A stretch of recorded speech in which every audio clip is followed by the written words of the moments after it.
An action film genre will exist for as long as there are movies. Why?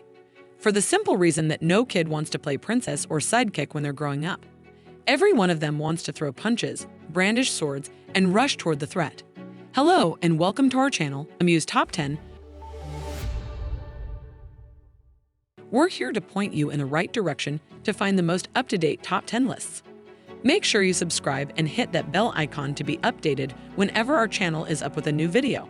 Lights, camera, nope. For this list, we will be taking a look at some of those action films that were never released for whatever reason, regardless of how far along in production they were before they were scrapped. Number 5, Empires of the Deep.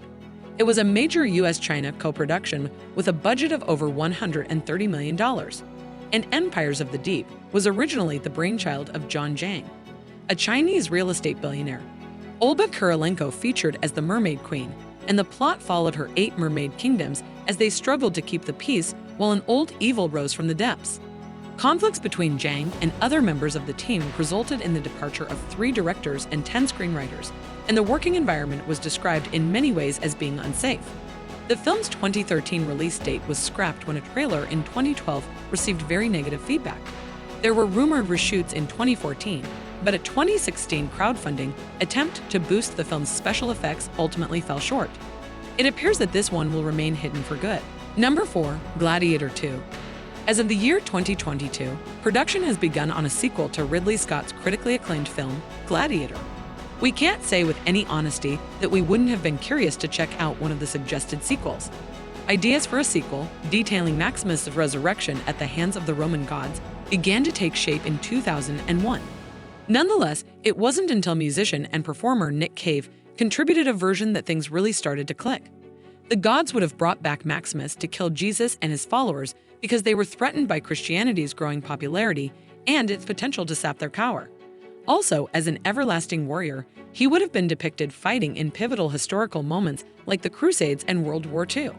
The script wasn't picked up because of its ludicrous premise. Number 3, The Mummy: Rise of the Aztec. Due to the overwhelming success of The Mummy in 1999, numerous sequels were made.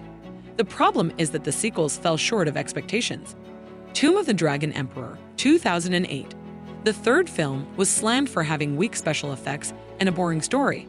The fourth film, Rise of the Aztec, which would have followed the O'Connell family as they dealt with an Aztec mummy played by Antonio Banderas, would be scrapped as a result.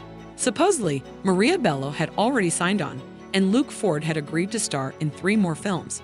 Instead, The Mummy was shelved by Universal until its 2017 revival.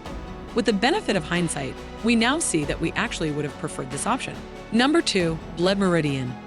While The Road and No Country for Old Men are 2 examples of how well Cormac McCarthy's novels transition to the big screen, Blood Meridian has yet to be adapted despite widespread interest.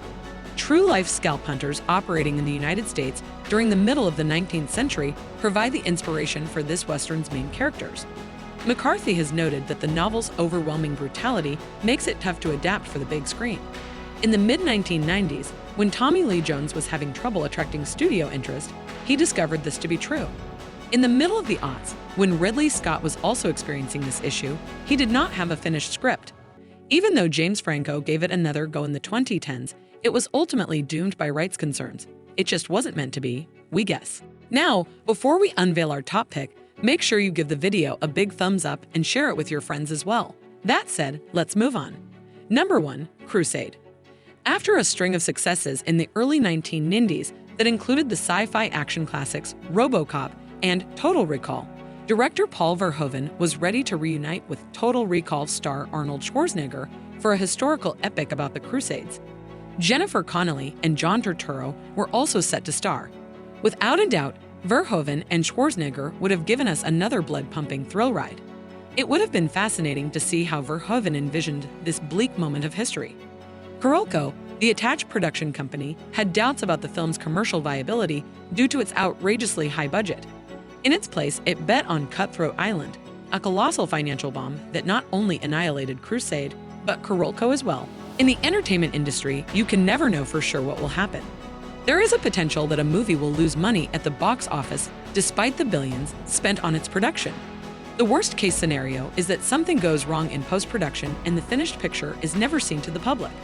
The studios lose a few $1,000,000, the actors lose a rhythm-boosting credit, and the world misses out on a possible cinematic masterpiece. Do you agree or disagree? Let us know in the comments. Thanks for watching.